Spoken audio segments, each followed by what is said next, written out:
Welcome to Moussa TV bulletin ముందుగా headlines. AP సచివాలయంలో CM Chandrababu అధ్యక్షతన కీలక కేబినెట్ భేటీ.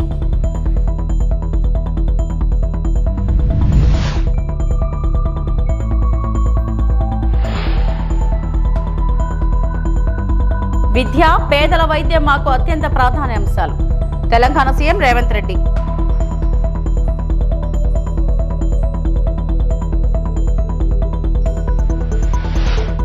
అమరావతి రాజధానిగా చట్టబద్ధత కోసమే ప్రత్యేక సమావేశాలు. ఏపీ స్పీకర్ అయ్యన్న పాత్రుడు కీలక వ్యాఖ్యలు.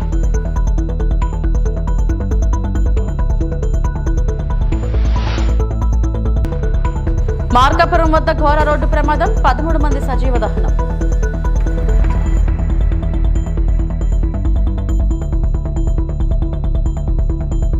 ఆంధ్రప్రదేశ్ సచివాలయంలో ముఖ్యమంత్రి నారా చంద్రబాబు నాయుడు అధ్యక్షతన కీలక కేబినెట్ సమావేశం జరిగింది. ఈ సమావేశంలో రాష్ట్ర అభివృద్ధి సంక్షేమ పథకాల అమలు, పెట్టుబడులు ఆకర్షించడం వంటి అంశాలపై మంత్రివర్గం విస్తృతంగా చర్చించింది. ప్రభుత్వ ప్రధాన కార్యక్రమాల పురోగతిని సమీక్షించిన ముఖ్యమంత్రి శాఖల వారీగా అధికారులకు దిశానిర్దేశం చేశారు. ప్రజలకు మెరుగైన సేవలు అందించేలా చర్యలు తీసుకోవాలని సూచించారు. అలాగే రాష్ట్రంలో జరుగుతున్న అభివృద్ధి పనులను వేగవంతం చేయాలని, ముఖ్యంగా మౌలిక వసతుల ప్రాజెక్టులను సమయానికి పూర్తి చేయాలని అధికారులను ఆదేశించారు. ఈ కేబినెట్ సమావేశంలో పలు కీలక నిర్ణయాలు తీసుకున్నట్లు సమాచారం.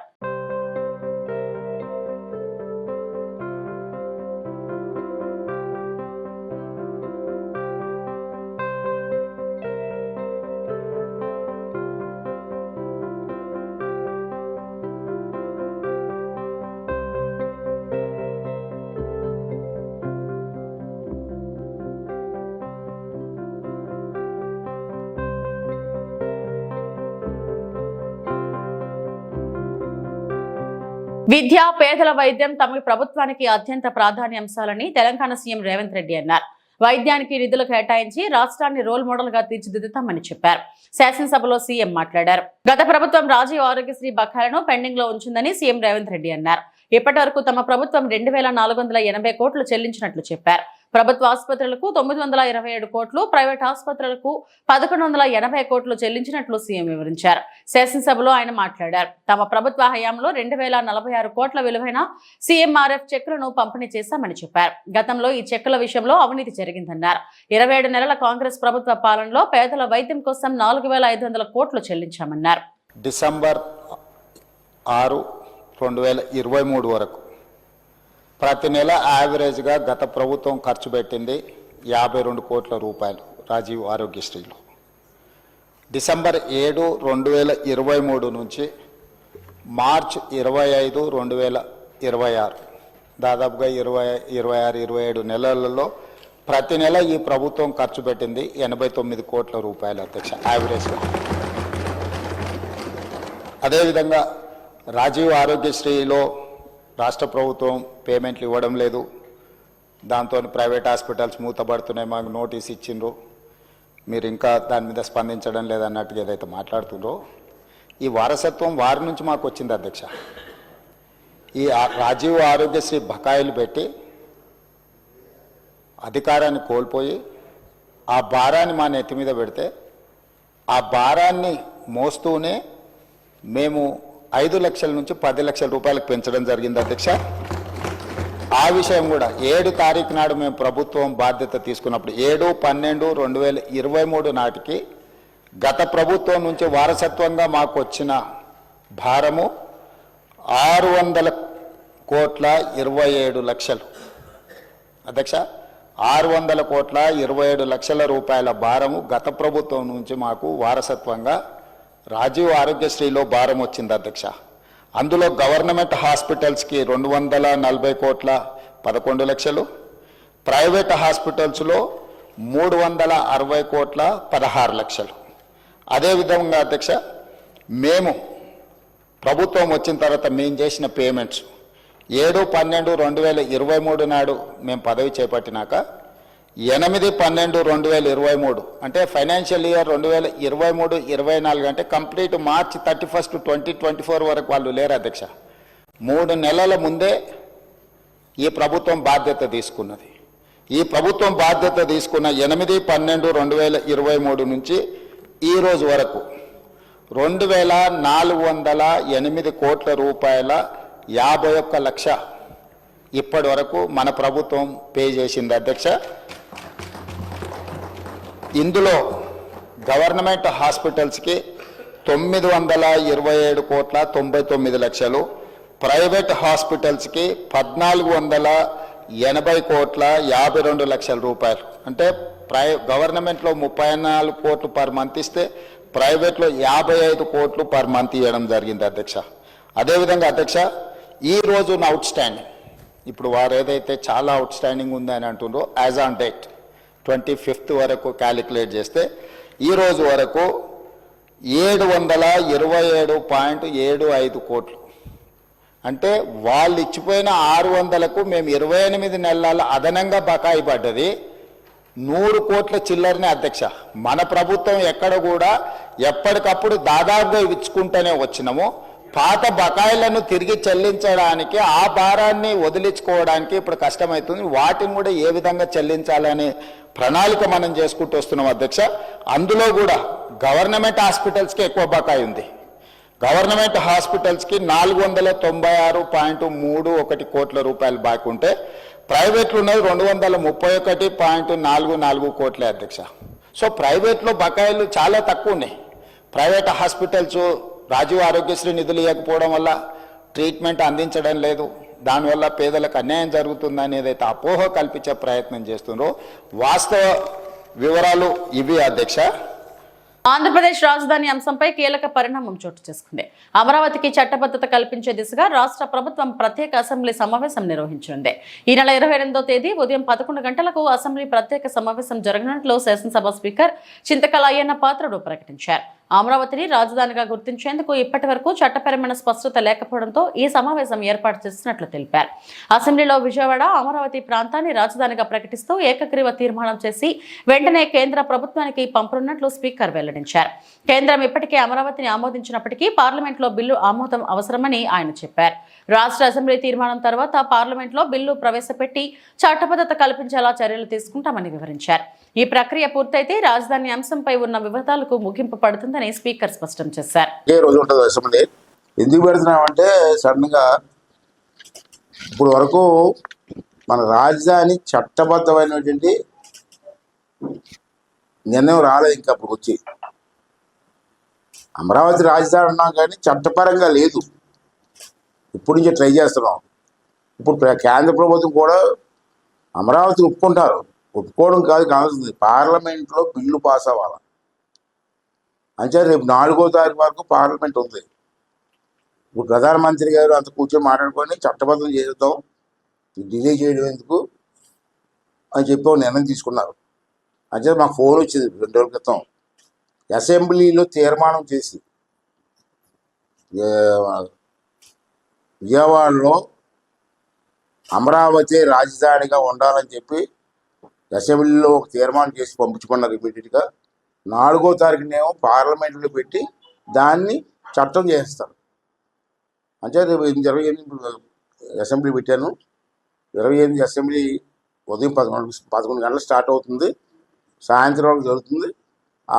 ఆ టైంలో అమరావతి రాజధాని కావాలని చెప్పి చర్చ జరుగుతుంది.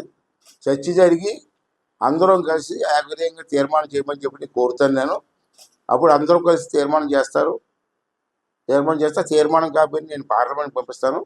పార్లమెంట్లో మళ్ళీ 4వ తారీఖు పార్లమెంట్లో పెడతారు. పార్లమెంట్లో కూడా ఆంధ్ర రాష్ట్రం నుంచి చట్టం చేయమని తీర్మానం వచ్చింది ఏకగ్రీవంగా. దీనిపైన మీ అభిప్రాయం ఏంటని పార్లమెంట్లో అడుగుతారు.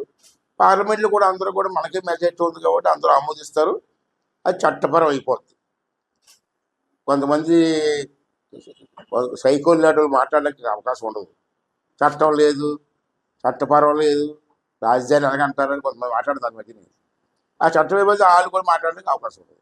ఆరోగ్యశ్రీ బిల్లులు గ్రీన్ ఛానల్లో విడుదల చేస్తున్నామని ప్రభుత్వం చెప్తుంది. కానీ ఆ నిధులు విడుదల కావడం లేదు అని మాజీ మంత్రి ఎమ్మెల్యే హరీష్ రావు అన్నారు. ఈ సందర్భంగా ఆయన అసెంబ్లీలో మాట్లాడుతూ గత బీఆర్ఎస్ ప్రభుత్వంలో 5 లక్షలు ఇస్తే కాంగ్రెస్ ప్రభుత్వం 10 లక్షలు ఇస్తామని చెప్పారు. 5 లక్షల నుండి 10 లక్షలు పెంచడం వల్ల 2.5 సంవత్సరాలలో కేవలం 496 మంది మాత్రమే లబ్ధి పొందారన్నారు. ఎందుకంటే కార్పొరేట్ హాస్పిటల్స్ మేజర్ సర్జరీలకు ఆరోగ్యశ్రీ కింద ట్రీట్మెంట్ ఇవ్వడం లేదు. దాని మీద రివ్యూ చేయాలని సూచించారు. బీఆర్ఎస్ ప్రభుత్వ హయాంలో కూడా ఆరోగ్యశ్రీ కింద 5 లక్షల నుండి 15 లక్షల వరకు 607 మందికి డబ్బులు విడుదల చేశామని, కాను మీరు 496 మందికే ఇచ్చారన్నారు. ఆరోగ్యశ్రీ సేవలు బంద్ చేస్తామని నోటీసులు ఇచ్చినా బిల్లులు రిలీజ్ కావడం లేదని ఆరోపించారు. చిన్న చిన్న దవాఖానాలు మూతపడే పరిస్థితి నెలకొందని ఆవేదన వ్యక్తం చేశారు. దయచేసి ఆరోగ్యశ్రీ కింద పెండింగ్ బిల్స్ ఎన్ని ఉన్నాయో ఎప్పటిలోగా చెల్లిస్తారో సదరు శాఖకు సంబంధించిన మంత్రి సమాధానం చెప్పాలని హరీష్ రావు డిమాండ్ చేశారు. ప్రభుత్వం వచ్చిన 2.5 సంవత్సరాల్లో ఎంతమంది లబ్ధి పొందారంటే కేవలం 496 మంది మాత్రమే లబ్ధి పొందారు ఈ 2.5 years లో. కారణం ఏంటి అంటే ముఖ్యంగా కార్పొరేట్ ఆసుపత్రులు ఈ మేజర్ సర్జరీస్ కు ఆరోగ్యశ్రీ కింద ట్రీట్మెంట్ ఇవ్వడం లేదు. దాని మీద రివ్యూ చేయండి. ఎందుకు ఈ అవకాశాన్ని ప్రజలు పొందలేకపోతున్నారో రివ్యూ చేయండి. ఇన్ఫాక్ట్ మా ప్రభుత్వం ఉన్నప్పుడు కూడా మేము చెప్పుకోలేదు, కానీ 5 లక్షల నుంచి 10-15 లక్షల వరకు కూడా 607 మందికి బీఆర్ఎస్ ప్రభుత్వంలో కూడా 5 లక్షల పైన డబ్బులు ఇచ్చాం ఆరోగ్యశ్రీ కింద. 607 పీపుల్ వేరియస్ సర్జరీస్ కు ఆరోగ్యశ్రీ కింద అప్ టు 10 లక్షల వరకు కూడా బీఆర్ఎస్ ప్రభుత్వం కూడా ఇచ్చింది. కానీ మీరు ఇచ్చింది 496 మాత్రమే. కాకపోతే మేము చెప్పుకోలేదు, మీరు చెప్పుకున్నారు. అయితే అధ్యక్ష, బట్ నేను గవర్నమెంట్ తో కోరేది, ముఖ్యమంత్రి గారు ఆరోగ్య మంత్రి గారు పదే ఏం చెప్తున్నారంటే మేము గ్రీన్ ఛానల్లో ఆరోగ్యశ్రీకి నిధులు విడుదల చేస్తున్నామన్నారు. మీరు 5 లక్షల నుంచి 10 లక్షలు చేస్తే మరి బడ్జెట్ పెరగాలి, ఖర్చు పెరగాలి. 2023-24లో బీఆర్ఎస్ ప్రభుత్వ హయాంలో ఆరోగ్యశ్రీ మీద పెట్టిన ఖర్చు 1067 కోట్లు. కాంగ్రెస్ ప్రభుత్వం వచ్చిన తర్వాత 2024-25లో ఆరోగ్యశ్రీ మీద మీరు పెట్టిన ఖర్చు 971 కోట్లు. మరి ఖర్చు పెరుగుతుందా తగ్గుతుందా అధ్యక్ష? 5 లక్షల నుంచి 10 లక్షలకు పెరిగినప్పుడు మరి అవకాశాలు పెరగాలి, రోగులు ఎక్కువ వాడుకోవాలి, ఖర్చు ఎక్కువ జరగాలి. కానీ బడ్జెట్ రిలీజ్ జరగడం లేదు, కేటాయింపులు జరగడం లేదు. ఈ రోజు 2-3 సార్లు ఇప్పటికీ ప్రైవేట్ ఆసుపత్రులు మీకు నోటీస్ ఇచ్చారు, మేము ఆరోగ్యశ్రీ సేవలు బంద్ చేస్తాం, మాకు బిల్లులు రిలీజ్ కావడం లేదని పలుమార్లు ప్రభుత్వానికి నోటీస్ ఇచ్చారు. మీరు వాళ్ళని పిలిచారు, మాట్లాడారు, టైం పెట్టినారు, కానీ ఇప్పటి వరకు కూడా వాళ్ళకి డబ్బులు విడుదల కాలేదు. చిన్న ఆసుపత్రులు మూతబడేటువంటి పరిస్థితి ఏర్పడ్డది. దయచేసి ఈ రోజు నేను మంత్రి గారిని సూటిగా అడుగుతా ఉన్నా, ఆరోగ్యశ్రీ కింద as on today pending bills ఎన్ని ఉన్నాయి, బిల్స్ రెడీ ఫర్ పేమెంట్ ఎంత, బిల్స్ అండర్ స్క్రూటినీ మీ డిపార్ట్మెంట్ లో ఎంత ఉన్నాయి, ఎప్పటిలోగా ఈ ఆరోగ్యశ్రీ బిల్లులు చెల్లిస్తారు? ఎందుకంటే మీరు బిల్స్ పే చేస్తే ప్రైవేట్ ఆసుపత్రులు కూడా ఎంకరేజ్మెంట్ ఉంటుంది, వాళ్ళు ఇంకా మరిన్ని కేసులు టేకప్ చేస్తారు, పేదలకు మేలు జరిగేటువంటి అవకాశం ఉంటుంది. ఈ రోజు పార్టీ కార్యాలయంలో విజయనగరం పార్లమెంట్ పార్టీ అధ్యక్షులు డీసీసీబీ చైర్మన్ శ్రీ కిమిడి నాగార్జున, శాసనసభ్యురాలు పూసపాటి అతిథి విజయలక్ష్మి గజపతిరాజు పత్రికా సమావేశం నిర్వహించారు. ఈ సందర్భంగా వారు మాట్లాడుతూ అనకాపల్లిలో ఆర్సెల్ఆర్ మిట్టల్ నిప్పాన్ స్టీల్ సంయుక్త ప్రాజెక్ట్ ఇంటిగ్రేటెడ్ స్టీల్ ప్లాంట్ కు గౌరవ ముఖ్యమంత్రి వర్యులు శ్రీ నారా చంద్రబాబు నాయుడు శంకుస్థాపన చేసిన సందర్భంగా కూటమి ప్రభుత్వానికి ధన్యవాదాలు తెలిపారు. అదేవిధంగా ఈ స్టీల్ ప్లాంట్ వలన రాబోయే కాలంలో అనేక ఉపాధి అవకాశాలు వస్తాయని, రాష్ట్రంలో పెట్టుబడుల కోసం శ్రీ నారా లోకేష్ నిరంతరం శ్రమిస్తున్నారని అన్నారు. ఇవన్నీ కూడా జరుగుతూ ఉన్నాయి. అలాగే మనకు వచ్చినటువంటి ఇన్వెస్ట్మెంట్స్ ఇదే కాకుండా మనకు ఆల్రెడీ ఉత్తరాంధ్రకి ముందు వచ్చినటువంటి Arcelor Mittal Nippon steel plant ఏదైతే ఉందో 136,000 కోట్లతో మొన్న శంకుస్థాపన చేయడం అనేది జరిగింది.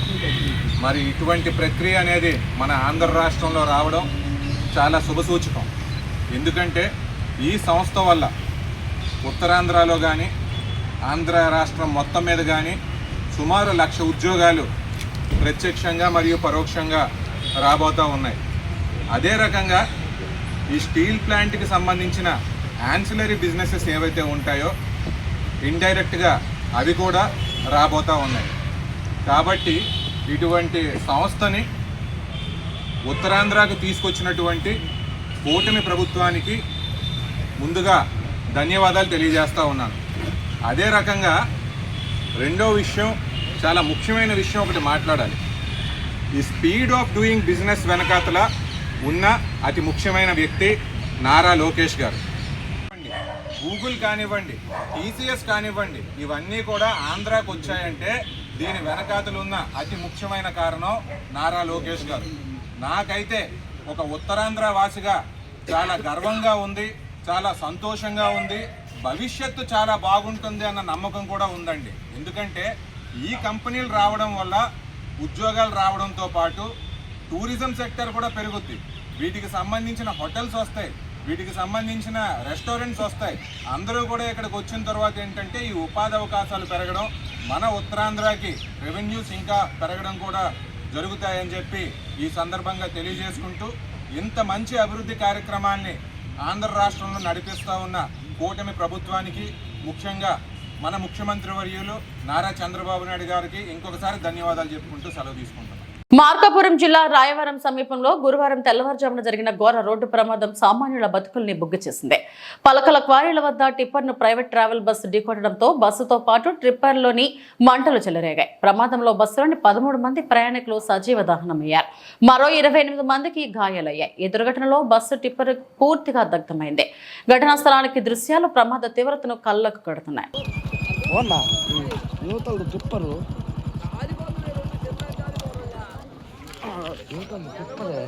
అంతే కదా. అంబులెన్స్ వాళ్ళు ఆడికి పోయినరు, వెళ్ళిపోయినరా?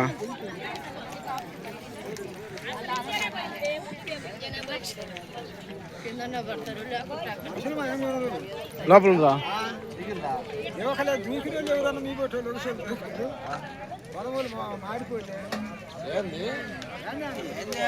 మొత్తం గ్లాస్ అంటుంటే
తిరుమల శ్రీవారిని బైక్ చిత్ర బృందం దర్శించుకుంది. గురువారం వీఐపీ ప్రారంభ విరామ దర్శన సమయంలో నటీనటులు సర్వానంద్, మాల్వికా నాయర్ స్వామివారి సేవలో పాల్గొన్నారు.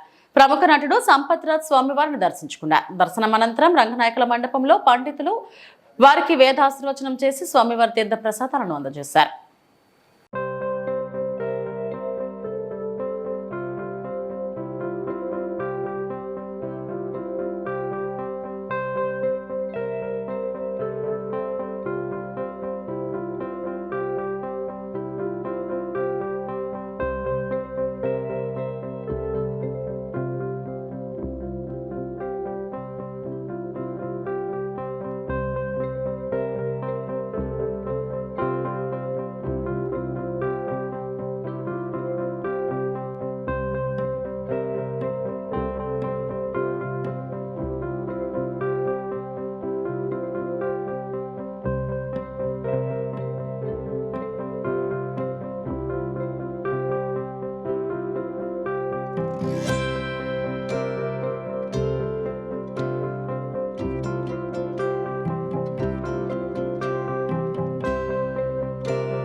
లోక్సభలో ఇన్సాల్వెన్సీ సవరణ బిల్లు 2025పై జరిగిన చర్చలో తిరుపతి ఎంపీ డాక్టర్ మద్దెల గురుమూర్తి పాల్గొన్నారు. ఈ సందర్భంగా బిల్లును ఆయన స్వాగతిస్తూ వ్యాపార సంస్థల ఆర్థిక సమస్యలను వేగంగా పరిష్కరించేందుకు ఇది ఉపయోగపడుతుందని తెలిపారు.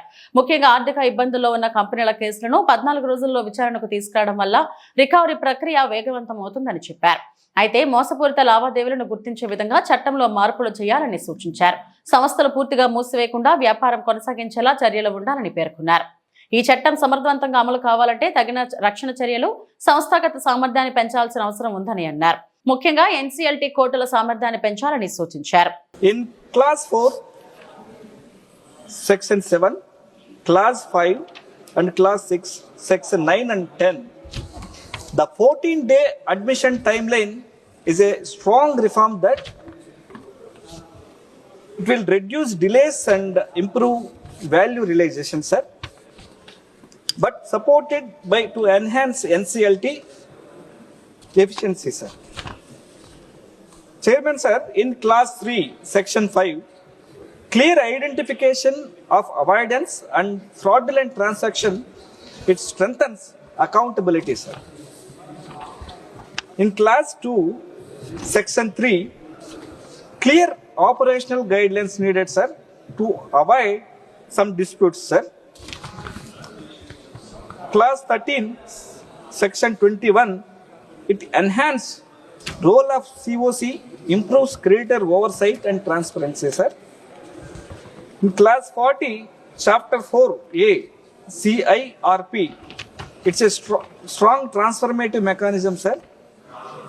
It creditor-led resolution with business continuity, sir. Class 42. తిరుపతిలో బజరంగ్ దళ ఆధ్వర్యంలో ఏప్రిల్ 2న భారీ బైక్ ర్యాలీ నిర్వహించనున్నారు. వీర హనుమాన్ విజయయాత్రగా నిర్వహించే ఈ కార్యక్రమం ఈసారి 5వ దఫాగా ఘనంగా జరగనుంది. విశ్వ హిందూ పరిషత్ బజరంగ్ దళ్ తిరుపతి జిల్లా ఆధ్వర్యంలో గత 4 ఏళ్లుగా విజయవంతంగా నిర్వహిస్తున్న వీర హనుమాన్ విజయయాత్ర ఈసారి మరింత వైభవంగా నిర్వహించనున్నారు. ఈ బైక్ ర్యాలీ ఎంఆర్ పల్లి కొత్త రోడ్ నుండి ప్రారంభమై బాలాజీ కాలనీ, 4 కాళ్ల మండపం, సెంట్రల్ పార్క్, వివి మహల్ రోడ్ సర్కిల్ మార్గంగా కపిల్ తీర్థం వరకు సాగనుంది. భక్తి పాటలు, డీజే కార్యక్రమాలతో ఉత్సాహభరితంగా ఈ శోభయాత్రను నిర్వహించినట్లు నిర్వాహకులు తెలిపారు. బజరంగ్ దళ ఆధ్వర్యంలో వీర హనుమాన్ శోభాయాత్ర గత 4 సంవత్సరాలుగా మేము నిర్వహించడం జరుగుతుంది. ఇది 5వ సంవత్సరం. ఈ 4 సంవత్సరాల కంటే కూడా ఇంకా ఘనంగా ఈ 5వ సంవత్సరం శోభాయాత్ర నిర్వహించాలని అనుకుంటున్నాం. సో ఈరోజు తిరుపతి ప్రెస్ క్లబ్ నందు మీడియా మిత్రుల ముందర పత్రికా ఆవిష్కరణ చేసేదానికి రావడం జరిగింది. ఈ శోభాయాత్రలో ఘనంగా యువత పాల్గొనాలి మా ముఖ్య ఉద్దేశం అది. ఎందుకంటే బజరంగ్ దళ్ అనేది మన సమాజంలో ధర్మం కోసం, మన న్యాయం కోసం, దేశం కోసం ఎంతో కృషి చేస్తున్నాం. గోరక్షణ కానీ, దేవాలయాలను కాపాడుకోవడం కానీ, ఇలాగ అనేక కార్యక్రమాలు యువత దీన్ని స్ఫూర్తిగా తీసుకొని ప్రతి ఒక్కరు ముందుకు వచ్చి ప్రతి హిందూ బంధువు కూడా కదిలి రావాలి. ఈ కార్యక్రమంలో పాల్గొని పెద్ద ఎత్తున ఈ కార్యక్రమాన్ని విజయవంతం చేయాలని మనస్ఫూర్తిగా కోరుకుంటూ జై శ్రీరామ్.